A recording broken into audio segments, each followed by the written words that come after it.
minhas promessas não irei falhar, vindo as tempestades a me consternar.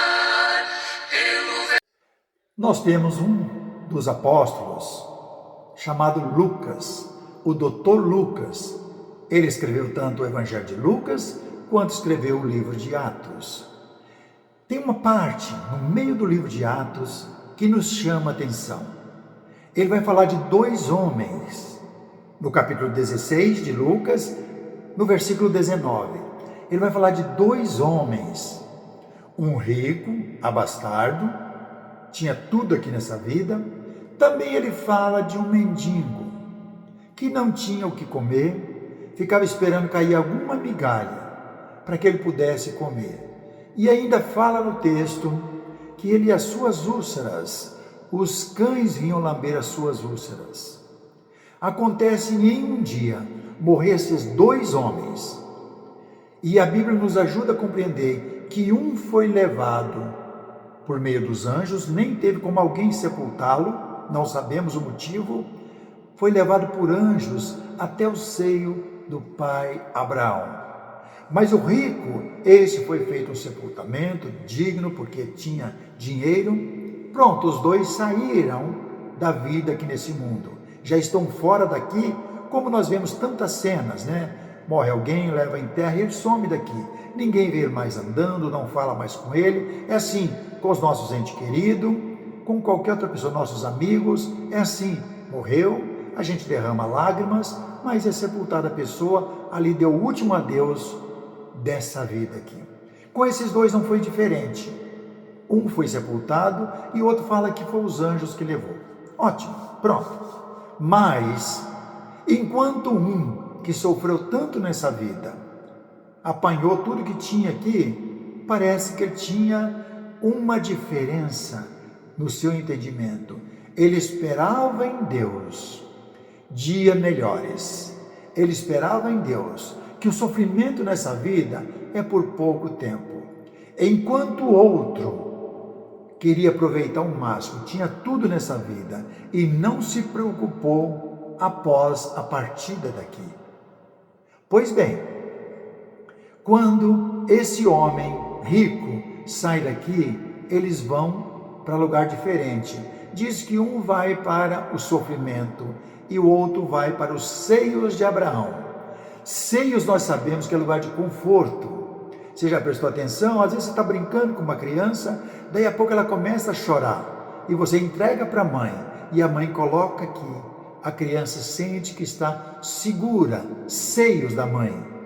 Então, para de chorar. Você fala, queria estar perto da mãe, mas o outro estava em um outro lugar, o rico. E ele clama de onde ele está, Pai Abraão, e ele vê que o mendigo está lá. Mande que alguém daí onde o senhor está, desça até aqui aonde eu estou, pelo menos molhe com um pingo de água a minha língua, porque aonde eu estou é um tormento sem fim, não estou aguentando. E aí Abraão responde para ele, filho, porque na antiga aliança você sabe que todos consideravam filho do grande pai Abraão, que aparece em Gênesis capítulo 12. Filho, há um abismo entre nós, de sorte que quem está aqui não pode passar para onde você está, nem quem está aí pode passar para onde nós estamos. Agora vamos aprender uma lição importante aqui. Esse homem vai ficar muito preocupado e fala assim, Pai Abraão, mande que alguém volte na minha casa lá na terra, casa paterna, casa dos meus pais, pois eu tenho mais irmãos lá, tenho a minha família lá.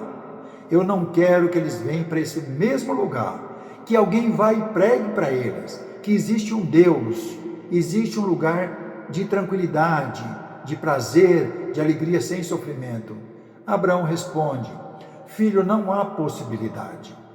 Mesmo que alguém ressuscite dentre os mortos e volta para pregar lá, mesmo que existisse essa possibilidade, eles não vão ouvir. Lá eles têm os profetas e outros homens que já estão pregando que existe Deus. Se eles não ouvir, vão chegar aí também. Primeira resposta nós temos: não há possibilidade de falar com mortos. Coloque isso na sua cabeça e leia quantas vezes for preciso. Lucas capítulo 16, a partir do versículo 19 até o 31. E uma outra coisa importante que a gente aprende aqui, que depois que você partiu daqui, não tem mais possibilidade de passar daquele lugar de tormento para o lugar de felicidade eterna, de alegria eterna. Outra coisa nós aprendemos: não existe o purgatório como foi inventado por alguma religião ou inventado até no meio dos evangélicos, que se a pessoa não for salvo na primeira vinda de Jesus, vai ser salvo na segunda vinda. Jesus morreu uma só vez e vai aparecer segunda vez nas nuvens para buscar a sua igreja, e não existe mais chance. A oportunidade que nós temos é hoje, no dia que se chama hoje, nem o ontem porque já passou, e nem o amanhã porque não pertence a nós. Mas quero ler para você dois versículos, o versículo 29 e o 31. Respondeu Abraão: eles têm Moisés e os profetas, ouça-nos. Mas ele insistiu: não, pai Abraão, se alguém dentre os mortos for ter com eles, arrepender-se-ão. Abraão, porém, lhe respondeu: se não ouvem a Moisés e aos profetas, tampouco se deixarão persuadir, ainda que ressuscite alguém dentre os mortos. Ainda que ressuscite. Se houvesse essa possibilidade. E assim ele encerra. Lição para mim e para você: não vamos cair em doutrinas erradas que não vêm das Santas Escrituras.